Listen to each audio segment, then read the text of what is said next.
I think that you know, what Carey Price can do is what, you know, is what's in him to do. He's, you know, you know, you only find out, you know, over time and with the test of it is to how much he can carry a team beyond what it seems capable of. It's a lot to ask, and I would hope that the fans would understand that there are things that outstanding goalies can do, and there are some things that even outstanding goalies can't do. What kind of advice would you give to a McGill student who really wants to have a career in the sports industry and make it on the big stage? Well, I think every industry, it's the same thing. It's, you got to pursue your passion. You got to find out something you love and something you're great at, and then you work at it diligently. And being an everydayer is a hard thing. A lot of people think they work, but it's about every day. And if you bring energy and attitude each and every day, you'll get where you want to go. There's without a question. I mean, McGill's built a foundation here for you, and now you're off and running. Last week, Saku Koivu called it a career, and there's obviously a lot of debate about whether or not his number should be hanging up here in this building. Yeah. I'm not going to ask you whether it should or it shouldn't, but I will ask you this. If it is retired by the Montreal Canadiens at some point, does that change the standard for this organization? Good question. Some people would say that it does. Where does this one rank with all the other ones? It's funny because a lot of people have asked me that, but you can't really compare because they're all so different, but obviously you don't get used to... Somebody walks in and sits down next to me on the couch and looks at me and says, "Hey, good morning, how's it going?" And I look at him and I'm not even sure I answered because it was Mario Lemieux. Wow. And I was just chilling with him on the couch in the Athletes Lounge, so that was pretty cool. Vice President of Programming who watched my tape called me upstairs and blew my mind by telling me that he would like to hire me for TSN and work in Toronto, and that was over 13 and a half years ago, and I spent my first 7.5 years in Toronto, and now I've been in Montreal.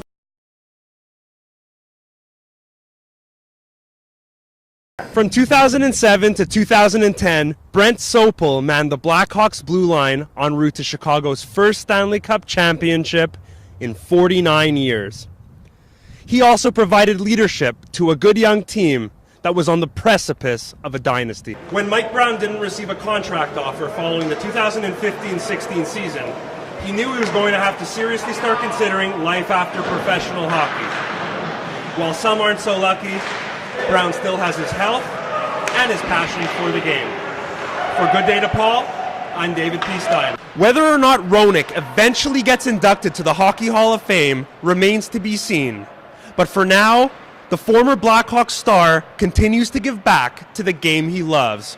For Good Day to Paul, I'm David P. Stein. The Chicago Cubs played their first home game at Wrigley Field in 1916. On April 20th, a 7-6 victory against the visiting Cincinnati Reds. Since then, as you can imagine, this venue has changed drastically. Ever since the White Sox were established as a Major League Baseball franchise in 1901, many great players have come through Chicago's South Side.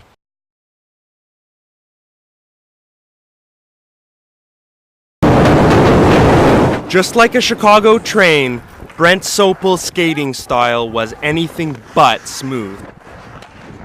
The former NHL defenseman enjoyed a career of more than 700 games, not because of talent alone, but also because of his strong work ethic, a willingness to sacrifice his body, and an intelligence level that enabled him to outwit opposing forwards. My anticipation of where the play was going to go, I knew, it was almost I knew where he was going to go before he did. Growing up on a farm in Saskatchewan, and throughout most of his life, Sopel was never praised for his intelligence. Except when he was on the ice, of course.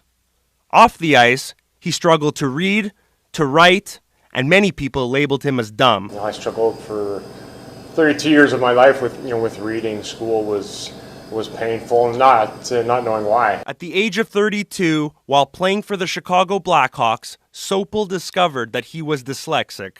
When I did get the diagnosis, it was, light bulb went off, and it was kind of a relief knowing, there was something there. From 2007 to 2010, Brent Sopel manned the Blackhawks blue line en route to Chicago's first Stanley Cup championship in 49 years. He also provided leadership to a good young team that was on the precipice of a dynasty. One of the elder statesmen on the back end for the Blackhawks, Brent Sopel.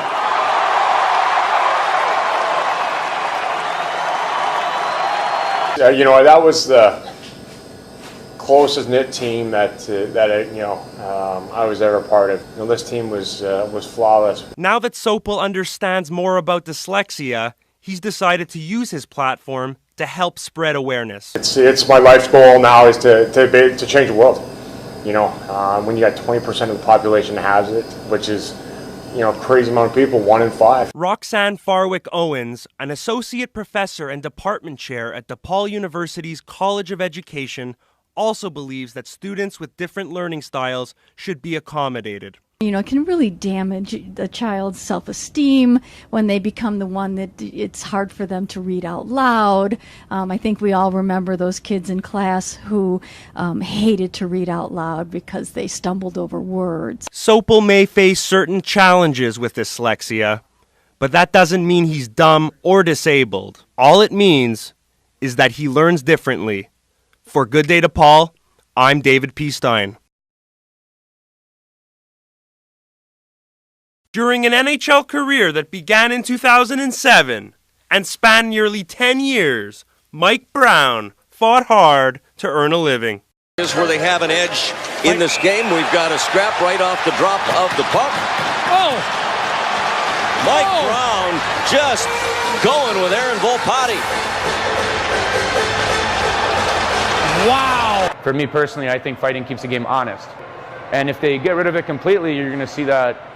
And I think you are seeing a little bit more, dangerous hits. Hits to the head and elbows. It was during his teen years that Brown learned how to fight while playing in the U.S. National Development Program.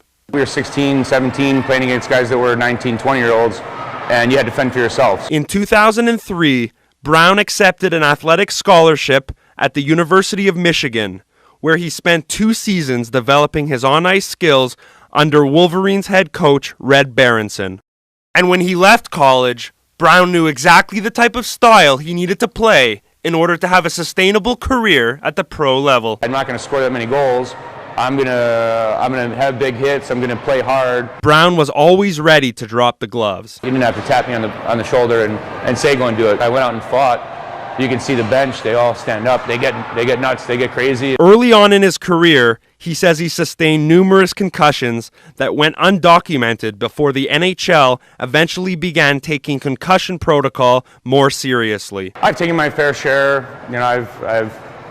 I've had my hits, but I don't think any of them were documented. But according to longtime Montreal Canadiens chief surgeon Dr. David Mulder, the NHL's concussion protocol has improved dramatically in the last decade.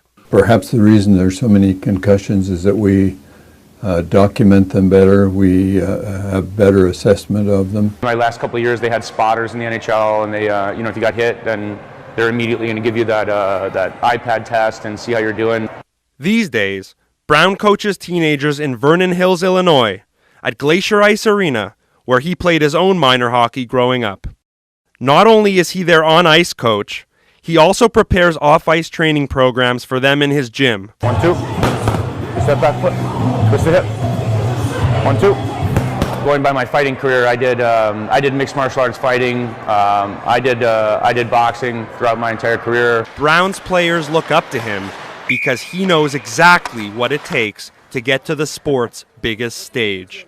He's a real good example of how you have to be mentally tough and just power through it. When Mike Brown didn't receive a contract offer following the 2015-16 season, he knew he was going to have to seriously start considering life after professional hockey. While some aren't so lucky, Brown still has his health and his passion for the game. For Good Day DePaul, I'm David P. Stein. More than 500 goals. Banks it off the glass, and it's in the net, and Jeremy Roenick has scored his 500th National Hockey League goal. A silver medal and over 1,200 points during a 20-year NHL career. But while numbers like those normally get players inducted to the Hockey Hall of Fame, such has not been the case for Jeremy Roenick. I see guys that are in there. I see stats that I have better than, impact on the hockey, impact on the country. Still the third highest scoring American ever. I see not many Americans have scored 50 goals in the National Hockey League, only 4 of us have. Roenick even expressed confusion in regard to the Hall of Fame's selection process. I don't know what the criteria is anymore. I used to know, but I don't know anymore. But according to his ex-teammate, Brad Lukowich, Roenick's day will eventually come. There's a lot of players around the league that have just the utmost respect for him, all the way up through management. So his day will come. He's right there with the best, like the Leaches and the Madanos. They all sit at the same table. He never got to lift Lord Stanley, and that's maybe the only blemish on Roenick's resume. It takes a team to win Stanley Cups. So for me, I'm pretty proud of what I did in the National Hockey League. I'm still proud of what I do for the National Hockey League still today. With Lukowich and a couple other former NHLers, Roenick is currently running a hockey camp in Vernon Hills for the 3rd straight summer. For me, it's all about teaching kids the fundamentals of the game, the love of the game, and being a good person, because it goes beyond hockey.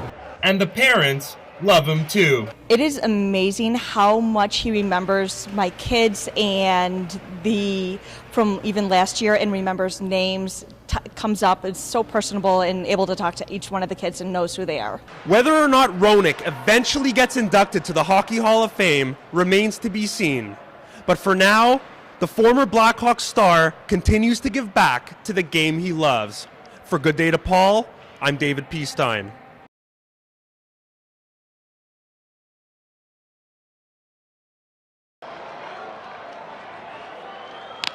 That ball hit hard. Get over his head. Way back. He looks up. You can put it on the board. Yes. Yes. To the casual observer, the White Sox might be near the bottom of Chicago's professional sports totem pole. But to members of its hardcore fan base, the team's rich tradition is in their blood, or shaved into their heads. Ever since the White Sox were established as a Major League Baseball franchise in 1901, many great players have come through Chicago's South Side. Naturally, younger Sox fans still fawn over players from the 2005 squad that captured the organization's first World Series championship in 88 years. Frank Thomas, because he plays very hard, and this is my favorite player. But older fans can still remember names like Dick Allen, Nellie Fox, or Louis Aparicio. Oh, Nellie Fox for sure. Probably the World Series '59. I don't remember the specific play, but just the whole thing. Fox is my man, yeah. With 1 out in the White Sox third, Nelson Fox doubles down the right field line. It's hit sharply, and Larker can't cut it off. My favorite all-time player is Louis Aparicio. Number 11, that's always been my lucky number throughout my life. And just growing up, he and Nellie Fox were my favorite, just my favorite. So I always tried to wear number 11 in any sport. A favorite Sox player, there's several. One sticks out is Dick Allen. 1972, when he came to the White Sox, you couldn't keep people away from the old Comiskey Park right across the street there, and him just hitting home runs and cheering for him. I mean, it was great. After a 4-1 victory against the Blue Jays on Saturday, the White Sox are inching closer to 500, and followers of the baseball club hope that heroes on the current team might emerge en route to their first playoff berth in over a decade. For Good Day to Paul, I'm David P. Stein.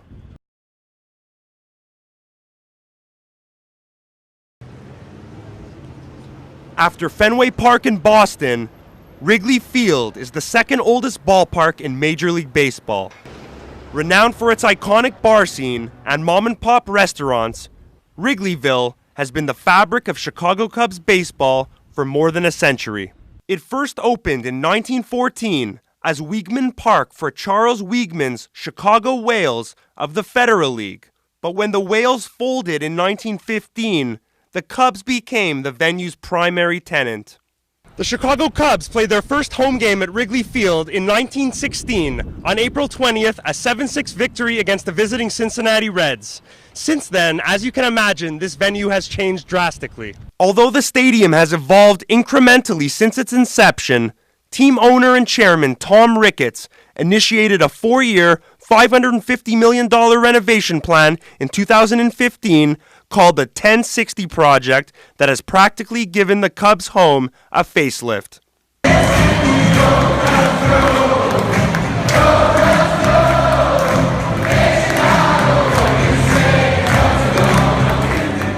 Since 2015, countless overhauls have been made to the stadium's infrastructure, as well as its interior and exterior. The additions of a jumbotron, the acquisition of new and improved rooftop seats, and a community park named Gallagher Way are among the most visibly recognizable transformations. I've been going to Cubs games when I met my group of friends in high school, and I've been doing that, and I love it. I love the ballpark. I love the renovations that they're doing. It's still old school, but they're bringing some new stuff in. I like it a lot. John Wagner, a national construction director for Gallagher, is delighted with the outcome of Gallagher Way, a multi-purpose space directly adjacent to North Clark Street. We are staying at the Zachary Hotel right across the street, which is an awesome hotel, part of the overall experience. So being able to have a client look over and see the stadium and see, Gallagher Way everywhere, and seeing the school kids playing on the grounds and just hanging out, it's just a really cool.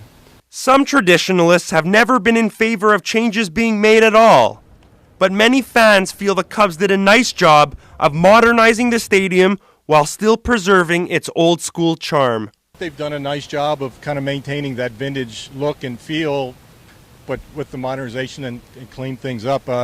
We're from Baltimore, so we have a similar type of stadium down there, so we like this feel. Despite all of the modifications, Cubs legend Ernie Banks would be happy to know that the confines at Wrigley Field are definitely still very friendly. For Good Day to Paul, I'm David P. Stein.